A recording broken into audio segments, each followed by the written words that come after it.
Jogar videogame deixa as pessoas mais violentas? Parte 2. Naruhodo. Bem-vindo ao Naruhodo, podcast pra quem tem fome de aprender. Eu sou Ken Fujioka. Eu sou o Altair de Souza. E hoje é dia de quê? Ciência e senso comum. Vamos pros recados da paróquia, Altair. Bora. Número 1, vai no apoia.se e deixa sua contribuição. Já agradecemos. Número 2, vai no iTunes Store e deixa 5 estrelas e um comentário. Isso aí. E número 3, apresente o Naruhodo para uma amiga ou um amigo que não conhece o Naruhodo ou que nunca tem ouvido um podcast. Vamos aumentar o tamanho da podosfera. É isso aí. Antes da pauta, mais um recado. Naruhodo abre espaço para o podcasts das Minas, porque representatividade é importante também na podosfera. O destaque de hoje vai para o podcast Pílulas de Beleza. Ouça o recado que a Fabiana Murray deixou para você, ouvinte do Naruhodo, e conheça o podcast Pílulas de Beleza. Olá, belezuras! Tudo beleza? Tudo lindo? Aqui quem fala é Fabiana Murray, host do Pílulas de Beleza, que é um podcast sobre beleza dos cabelos e da pele. Quer saber se cuidar sem gastar muito? Entre no site pdebeleza.com.br ou veja os vídeos pelo IGTV. As redes sociais do Pílulas são o Facebook, Pinterest, Twitter e Instagram. E é tudo @pdebeleza. Tem um e-mail, pdebeleza01@gmail.com. Nos ache no Telegram, no grupo Belezuras do Pílulas e o canal Pílulas de Beleza, que divulga tudo sobre os episódios. Beijinhos e...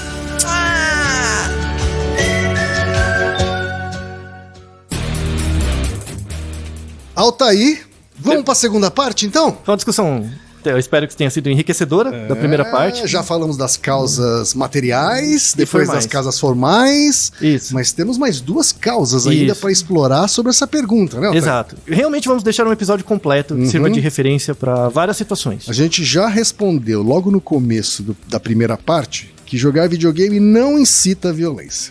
Mas depois a gente foi fazer começou com a explicação a partir das 4 causas de Aristóteles. Isso. Vamos dar continuidade então a isso. Vamos. Agora entrando como no final do episódio passado, né? Tem a questão da mediatização do jogo, né? Ele se tornou um aspecto cultural, não só de nicho, tá? Vamos dar um passo para trás para falar das causas eficientes. É assim, tudo bem. O jogo vem do brincar, beleza. As pessoas têm uma disposição à atividade, têm uma disposição para brincar, depois tem uma disposição para jogar. Apareceu a tecnologia, você só exadaptou isso, desconectou da causa final e aí tem o jogo. As pessoas jogam, beleza. Mas por que elas continuam jogando, né? Porque tem uma questão do vício, mas você joga muito videogame, Ken? Eu não sou muito do videogame, então, viu, Altair? Você jogava quando era jovem? Quando eu era moleque, eu brincava mais. Você já teve um Atari? Tive um Atari.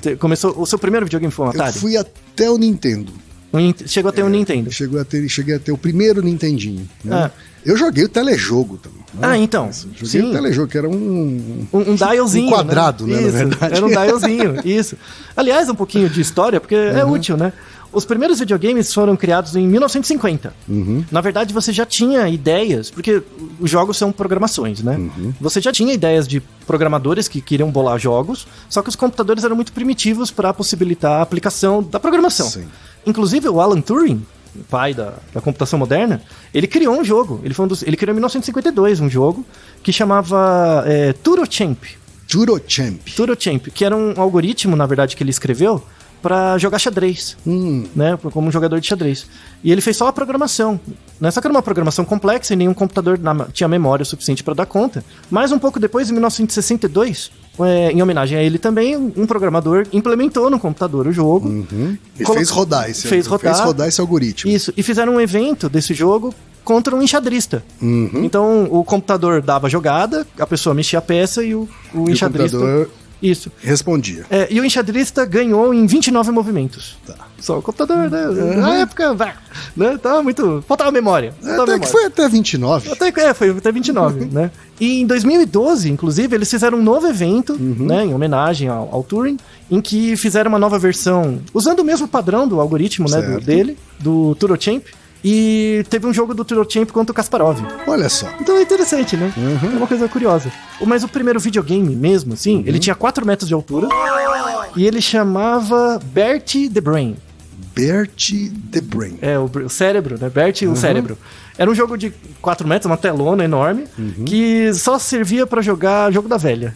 Olha só. Então você usava o botão e jogava jogo da velha com ele. Só isso, né? Uma caixa gigante pra jogar jogo da velha. Bom, tem que começar de algum lugar, né? Então uma história. Histórias são sempre tem legais. Combinações limitadas, né? Muito.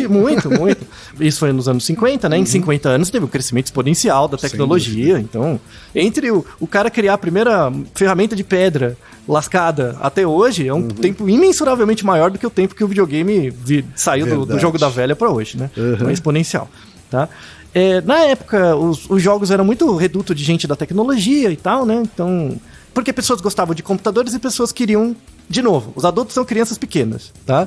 Então, o cara é micreiro, né? Gosta de programar, ele quer brincar, igual uma criança. Então, ele programa pra brincar. Pra brincar, e aí programa jogos, né? E é uma dinâmica igual das crianças pequenas, né? É a mesma ex-adaptação. E aí os jogos evoluíram muito. A diferença é que isso virou uma profissão hoje, né? Virou uma profissão muito rentável, aliás, é muito lucrativa. Que mostra que é, na verdade, a nossa disposição para brincar, explorar o mundo e conhecer o mundo e exercer isso através do jogo. Vamos monetizar isso daí. Ai, desgraça, Adam Smith, maldito. Mas enfim. E aí atualmente, os pais têm tablets. Dá tablet pra criança, tudo tem joguinhos, né? Você no celular e tal, né? Então não tem como imaginar um mundo sem acesso a telas e jogos. E faz parte, tem um aspecto positivo. Você tem uma área que chama gamification, né? Que é você transformar tudo meio em jogo. Eu acho o nome meio ruim, assim, porque na verdade tudo já era jogo. Sugestão a quem trabalha com gamification: estude seleção natural. Estude como o gato brinca, como coisas brincam. Você vai entender muito mais de gamification do que ficar pensando em inovação, sabe? Eu acho muito melhor olhar pra trás do que olhar pra frente, né? Mas enfim, fecha aspas, tá? Deixa um recado dado.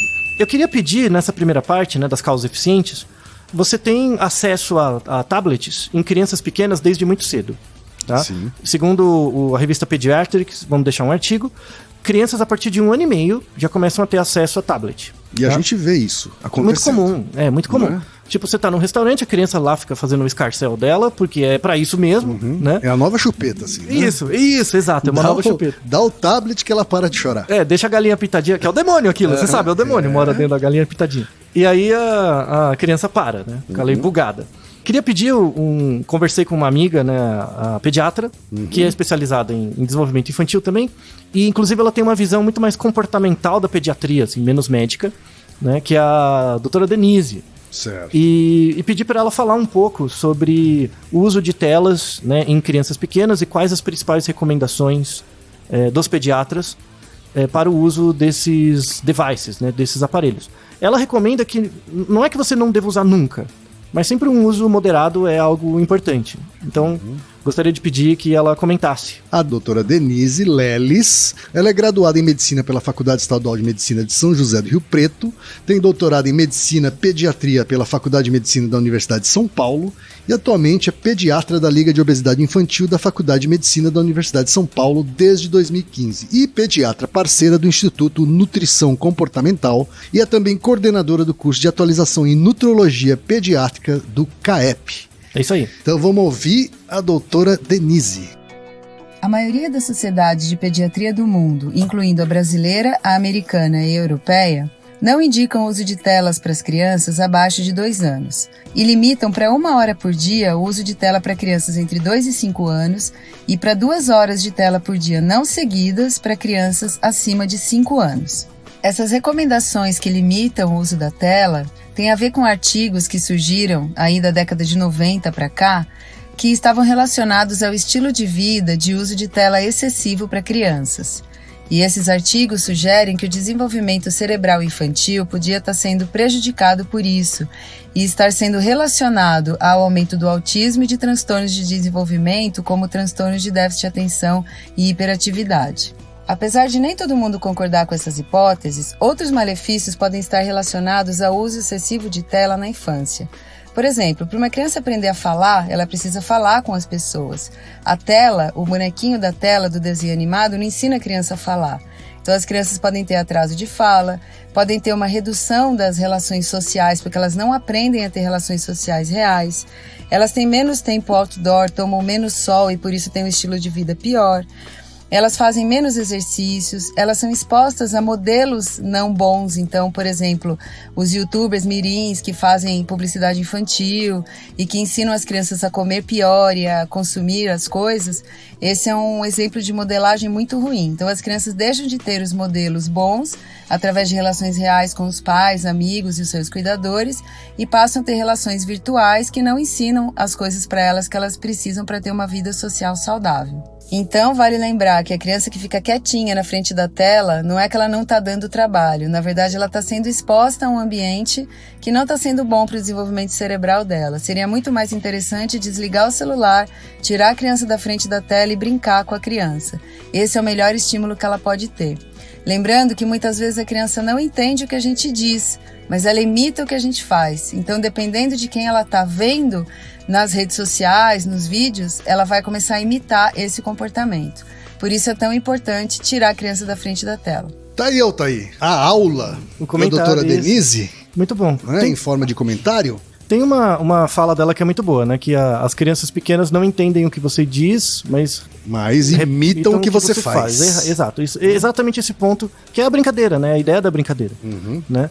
Você imita o que os outros fazem e aí vai generalizando a partir do comportamento motor. Sim. Então, trazendo isso para alguns experimentos, vamos deixar como referência o próprio artigo que ela citou, que é um artigo muito legal da revista Pediatrics, 2014, que fala o seguinte: eles acompanharam 3 grupos de crianças. Crianças que jogavam mais de 4 horas por dia de videogame, crianças que jogavam entre 1 e 4 e crianças que jogavam até 1. Certo. Né? E tinha umas crianças que não jogavam nada.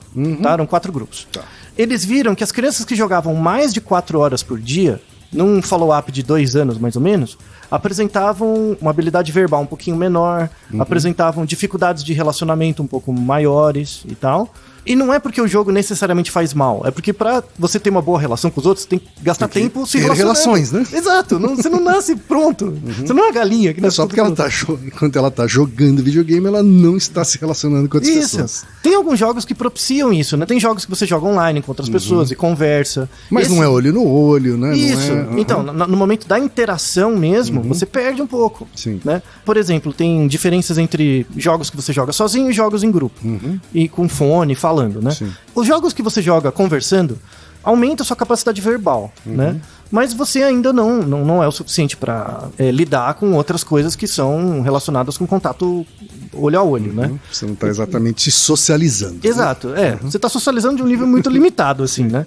Então, um ponto é esse, assim, não é que o jogo tira suas habilidades, é que para desenvolver as habilidades você precisa de tempo, e você está dedicando tempo para isso. Então é uma questão do tempo. O tempo é limitado, o dia sempre vai ter 24 horas, nunca vai ter mais. Se você aloca mais tempo para uma coisa, você aloca menos para outra. Tá. É basicamente isso. Tem algum aprendizado importante dos que jogam menos? Então, a gente viu que as que jogam mais de 4 horas têm algumas dificuldades. As que jogam entre 1 e 4 tem diferença dessas, são um pouquinho melhores. Tá? As que não jogam nada são muito parecidas com as que jogam de 1 a 4. Tá. Então você jogar entre 1 e 4 horas por dia e não jogar nada é mais ou menos a mesma coisa. Certo. Só que melhor que os 3 grupos é o grupo de crianças que joga até 1 hora. Então você joga um pouquinho, você joga por um tempo, ou seja, você desenvolve competências que o jogo pode te dar, mas você precisa de tempo e de espaço físico e contato real para generalizar o aprendizado do computador. Certo. Né? E por isso que se você jogar só um pouquinho, você tem um ganho, e aí você aplica esse ganho no mundo e tem um ganho muito maior do que quem, por exemplo, não joga nada. Né? Então, quer dizer, se a gente tem pais ouvindo aqui esse episódio, tem dicas pra eles, Sim, né? não, deixa a criança jogar, só não joga muito. Sim. Ideia deixa jogar, de preferência, menos de 1 hora por dia. Até uma hora. Né? Vai ter a hora do jogo. E beleza, tem a hora do jogo. Enfim, e tá bom, deixa ela jogar, deixa ela fazer, jogar do jeito que ela quiser. Né? Tem a questão do tema dos jogos. Aí as temáticas, né? Não é só o jogo em geral. Tem um fenômeno da psicologia cognitiva que chama priming, que a gente até explorou em outros episódios, que é uma memória não consciente, momentânea. Então, por exemplo, se eu chego pra você e falo amarelo, e logo depois eu fala uma fruta, as pessoas têm uma tendência maior de falar frutas amarelas. Então elas vão falar banana, por exemplo. Tá? Uma proporção maior do que o acaso. Tem um artigo, que vamos deixar na descrição, que um pesquisador fez um estudo para testar se você jogar um jogo violento, gerava priming para perceber algumas coisas. Violentas também. Tá? Então eram 2 grupos. O primeiro grupo jogava um jogo de carro. que era um jogo que você tinha que evitar colisões, tipo com um carrinho. Tá. E o outro jogo era um jogo que o rato tinha que fugir do gato. Certo. Tá? Os dois jogos bem simples, mas os dois tinham que evitar coisas. Só que um evitava bater e o outro evitava o gato. Certo. Né? Que era uma coisa um pouquinho mais violenta, entre aspas. Né? Aí as pessoas jogavam um tempinho. Depois disso, eles faziam um teste de codificação. Eu mostrava pra você uma foto de um cachorro ou uma foto de um carro. E eu fazia uma pergunta muito rápida, assim, é um veículo ou um animal? É uma pergunta fácil, que você tem que responder rápido. Certo. E aí eu avalio o tempo de reação. Então, será que se você jogou o jogo do carrinho, é óbvio, quando aparece o carro, você responde que é um veículo mais rápido do que o animal? Igual quando você joga o joguinho do gato, né? Certo. O que aconteceu? Não tinha diferença. Não teve diferença. O tipo de jogo não afetou... Ou seja, a temática não afetou o priming. Não afetou o priming. Inclusive, foi pior. Inverteu o priming. Na verdade, assim, deu o resultado... As pessoas demoravam mais do que no basal. É mesmo. Então, o que acontece? Você faz o teste basal, dava um certo tempo de reação. Certo. Você jogava o jogo, além de não parear, piorava o resultado. Né? Você levava mais tempo codificando. E aí, uma coisa interessante. Parece que o jogo estimula certas competências em você, que quando você sai dali e vai pro mundo real, você não adequa bem. Você leva um tempo pra desadaptar, entendeu? Pra readaptar ao mundo. Por isso que você vai pior, né? Então, não gera priming, parece que não tem isso. E aí depois fizeram outro teste com jogos realísticos versus jogos mais... Tipo Super Mario versus Call of Duty, né? Então, jogos violentos realísticos versus jogos violentos não realísticos, que os bichinhos morrem de um jeito esquisito. Eles morrem explodindo, por exemplo, como bonequinhos e tal. E viram que isso não aumentava a percepção de agressividade. Você jogar um jogo violento real, um jogo violento mais meio mentiroso, não aumentava a agressividade. Ambos. Né? Não dava diferença. O que dava diferença é a frustração. Se o jogo era muito difícil, você ficava frustrado e aí você pensava em violência. Aquilo que a gente já falou na primeira parte. Exato. Né? Inclusive, vamos deixar também um caso. Tem um jogo de plataforma que chama Cuphead. É um jogo muito bonitinho, assim, ganhou prêmio, um jogo muito legal. Que é extremamente difícil. É uma desgraça. Então tem compilações de pessoas gritando, quebrando coisas, jogando Cuphead e morrendo 600 mil vezes. Então, é muito mais provável alguém dar um tiro em alguém depois de jogar Cuphead do que ficar jogando um jogo muito violento. Certo. Tá? Então, essas são mais outras evidências. Aí a gente entra numa parte mais final, né, que é realmente a causa eficiente, assim, que é a construção social do jogo. Tá? Então falamos que você jogar demais é ruim, jogar um pouquinho é melhor. Tá? Nesse sentido, jogar videogame tem benefícios em si. E aí eu tenho outro convidado, porque a gente tem a postura médica, né, a postura da médica, e agora a postura de um cientista que realmente cria jogos educativos. Porque a gente vê, se você procurar, tem muito aplicativo que se diz educativo. Mas de educativo não tem nada, né, Altair? E não tem nem o teste pra ser educativo ou não tem uma validação. São inclusive deseducativos. Pois é. Então, inclusive uma iniciativa nacional, né, aqui no Brasil, é um pesquisador muito... Meu amigo, assim, eu conheço ele. A gente colaborou junto nesse projeto, que é um projeto sobre transmissão de conhecimento de aplicativos para regras reais, que é o Rafael. Tá certo, então vamos ouvir o Rafael Moura Cardoso, que é psicólogo e mestre em psicologia pela Pontifícia Universidade Católica de Goiás. Ele é doutor em psicologia experimental pela Universidade de São Paulo e atualmente é pesquisador vinculado ao programa de pós-graduação em psicologia da PUC de Goiás. Coordena as atividades do projeto aplicativo Primeiros Passos, que investiga o uso de tecnologia física e de informação e comunicação por crianças. Também é pesquisador da 2MI Tecnologia. Isso aí, vamos ouvi-lo. O contato com mídias de tela tem sido cada vez mais precoce e frequente na infância. Há uma infinidade de apps infantis disponíveis atualmente. A maior parte deles está sob o rótulo de educacional, embora não apresentem qualquer evidência para isso. Muitos prometem desenvolver competências cognitivas nas crianças. A pesquisa que desenvolvemos atualmente tem como objetivo investigar justamente a capacidade de transferência de solução de problemas aprendidos em diferentes plataformas. Desejamos saber se as crianças são capazes de transferir o que aprendem em um app para a realidade e vice-versa. Em nossa pesquisa, um grupo de crianças com idade entre 2 e 4 anos são apresentados a uma tarefa que envolve entendimento de causalidade. Essas tarefas são apresentadas através de um aplicativo e depois essas crianças são confrontadas com a mesma tarefa em sua versão física. Em outro grupo, a ordem de apresentação é a inversa, ou seja, primeiro apresentamos a tarefa na sua forma física e depois na forma de aplicativo. Os resultados preliminares sugerem que a transferência de aprendizagem é possível, sendo que as crianças que aprenderam a resolver o problema através do app exibiram melhor desempenho quando foram apresentadas posteriormente a tarefa em sua versão física. O mesmo não foi observado quando as crianças aprenderam a resolver o problema primeiro em sua versão física. Os resultados sugerem, portanto, que o uso de tecnologia pode ensejar a transferência de aprendizagem na primeira infância. Isso pode ser útil para situações nos quais o acesso da criança a contextos de aprendizagem é limitado. Por exemplo, crianças que estão hospitalizadas. Entretanto, vale a pena lembrar que a grande maioria dos apps infantis disponíveis no mercado não passam de entretenimento com valor educacional questionável. Tá aí, Muito o comentário do Rafael, tá aí. Muito bom, né? Algum comentário sobre comentário? Sim. Você viu que o principal achado da pesquisa dele é a unidirecionalidade do resultado, da transferência de conhecimento, né? Então, a criança que joga o joguinho primeiro, ela melhora o desempenho no teste real, mas o contrário não. Certo. Então, é possível você criar joguinhos que desenvolvam competências que facilitem o entendimento de tarefas reais. Mas a vida real não te prepara para o jogo. O inverso não é o mesmo. Isso, o inverso não é o mesmo. E o que faz todo sentido evolutivo, né? Que você pode fazer é uma meta-brincadeira. Sim. Então, antes de brincar, eu vou preparar a brincadeira. Então, eu jogo, desenvolvo algumas competências, são crianças bem pequenininhas, de 2 anos, 2 a 4. Elas veem o joguinho, têm uma percepção mais ou menos de como funciona, e isso facilita a tarefa posterior. Certo. Só que não tem nenhum sentido evolutivo você fazer coisas no mundo para te preparar para o jogo. Porque o jogo não é adaptativo biologicamente. Sim. Então faz todo sentido, sabe? Com o primeiro episódio, o resultado do estudo do Rafael. E aí a gente entra na parte final. A causa final. A causa...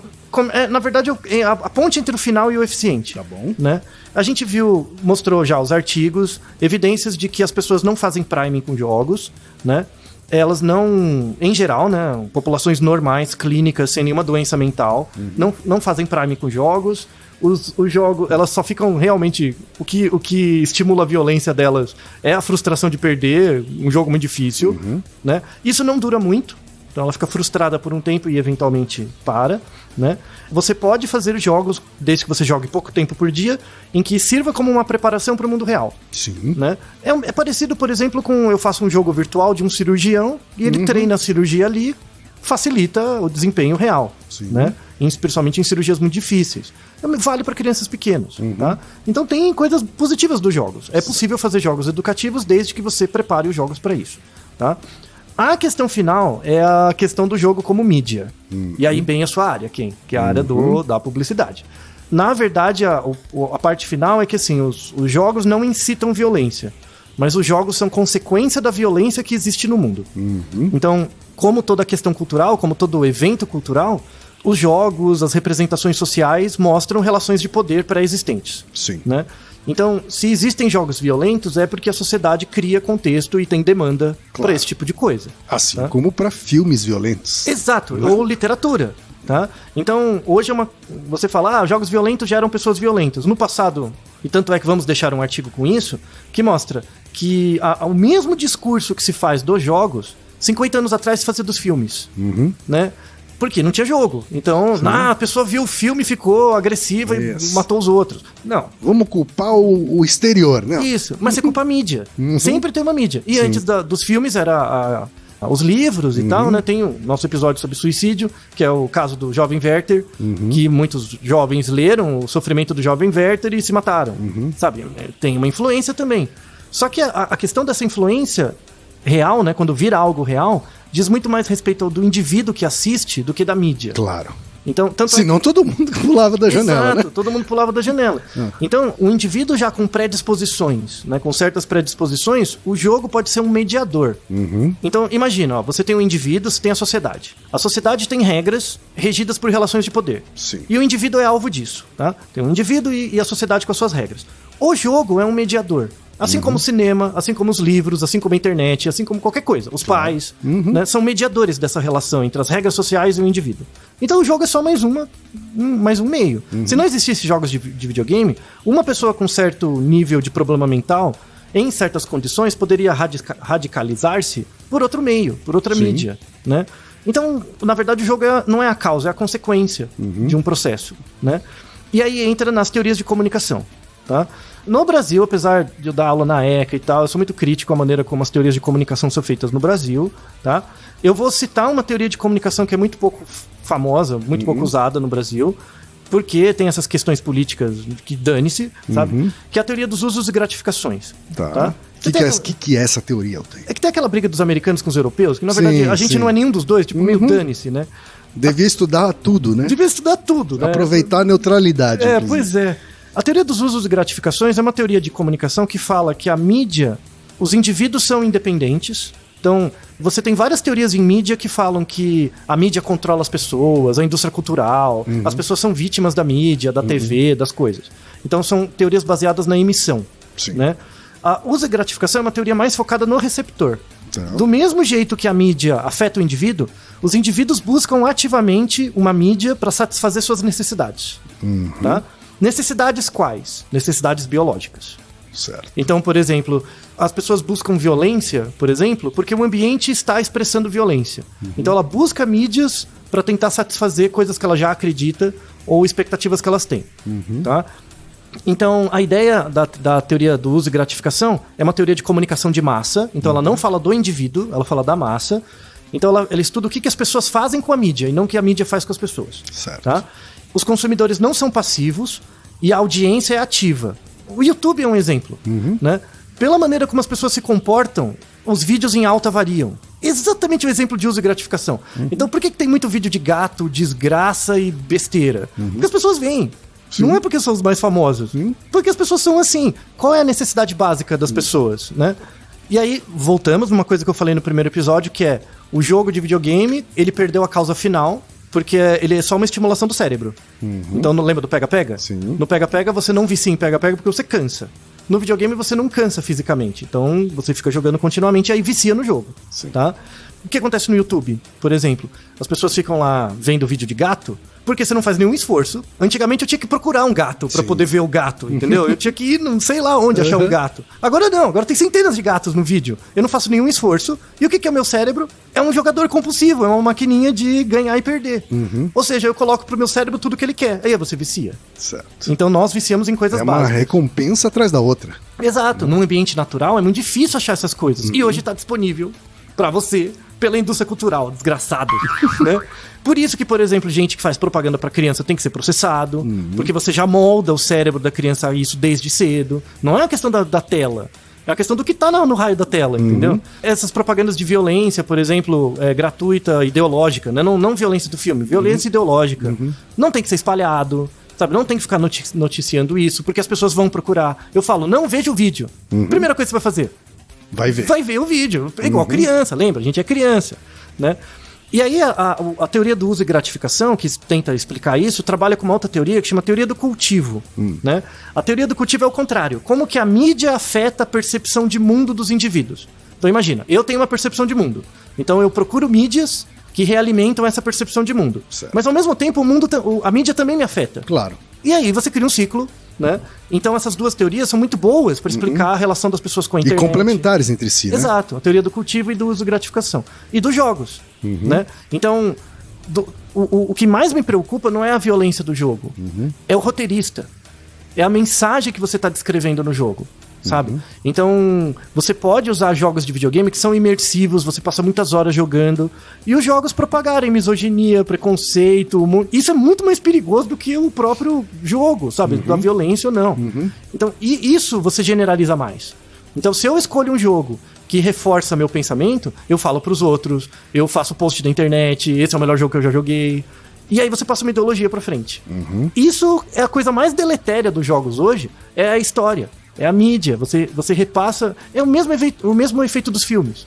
Então eu faço um filme que transmite uma mensagem que condiciona as pessoas a acreditarem em mim. O jogo tá sendo igual. Sim. Com muito menos regulação, sabe? Os jogos têm muito menos regulação jurídica pra exploração dos conteúdos, dos roteiros e tal. Estão alimentando isso a ponto de preconceitos como o machismo tudo serem ainda mais intensos no universo do game Sim. do que na sociedade em geral. Sim, você tem muitas iniciativas, então. Você tem vários movimentos, por exemplo, pega o Overwatch, que é um jogo de tiro. Você tem um personagem gay, você tem uma personagem trans, eles tentam integrar. Dá um hate desgraçado, mas a galera continua jogando. Certo. É a diferença entre decisão e escolha. Você já tá viciado no jogo, então meio dane-se. Você vai acostumar com a história. Entendeu? É exatamente a aplicação do uso e gratificação. O cara quer jogar, ele já tá viciado no jogo, aí tem a teoria do cultivo. Você tá viciado no jogo? Então eu vou mudar esse contexto pra te dar uma ideologia. Você resiste, mas você tá jogando. Uma hora você acostuma e você compra a ideia. Entendeu? É igual as crianças. Você, no passado, nos anos 70, vendo TV, sendo catequizado pela TV, hoje você é catequizado pelos jogos. Tá? Então, pra fechar, é uma dinâmica difícil. Eu realmente acredito que os filmes, eu acredito que os filmes vão acabar. Todos os filmes vão ser gamificados, vai ter um grau de interação do indivíduo com a mídia, né? E vai ter uma fusão entre música, cinema e jogos. A gente já vê isso acontecer num grau pequeno ainda, né? Mas, sei lá, você teve uma iniciativa da Netflix, por exemplo, né? Onde você escolhia o caminho que você vai traçar, né? Ainda bastante limitado, né? A interatividade, mas são exercícios. E vai crescer cada vez mais, cada vez mais. E aí a dificuldade das pessoas de se libertar disso. Por quê? Filme, ou livro, é uma coisa passiva. Sim. Você escolhe ir, você assiste. Jogo não. O jogo é exatamente o que o seu cérebro quer. Então eu pego você biologicamente, seguro você e aí transmito qualquer mensagem que eu quiser. É muito mais perverso. Muito mais. Eu, se fosse um pesquisador da área de comunicação, publicidade sério, me preocuparia muito com isso.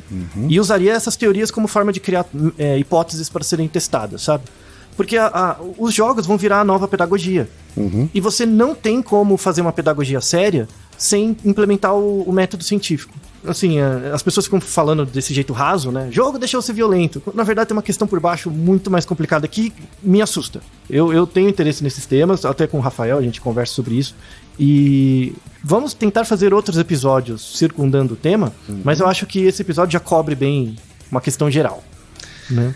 Então a gente teve aí 2 episódios para responder essa pergunta, né? Atacamos várias frentes. Exato, usar as 4 causas de Aristóteles. E leia as referências que a gente deixou. Exato, tem muita coisa legal. A gente está deixando muita referência para você complementar o seu conhecimento sobre isso. E discuta sobre. É isso aí. Esse é o método científico aplicado à vida. Naruhodô, ilustríssimo ouvinte. Naruhodo. Você sabia que pode ajudar a manter o Naruhodô no ar? Ao contribuir, você pode ter acesso ao grupo fechado no Facebook e receber conteúdos exclusivos. Acesse apoia.se/Naruhodô Podcast.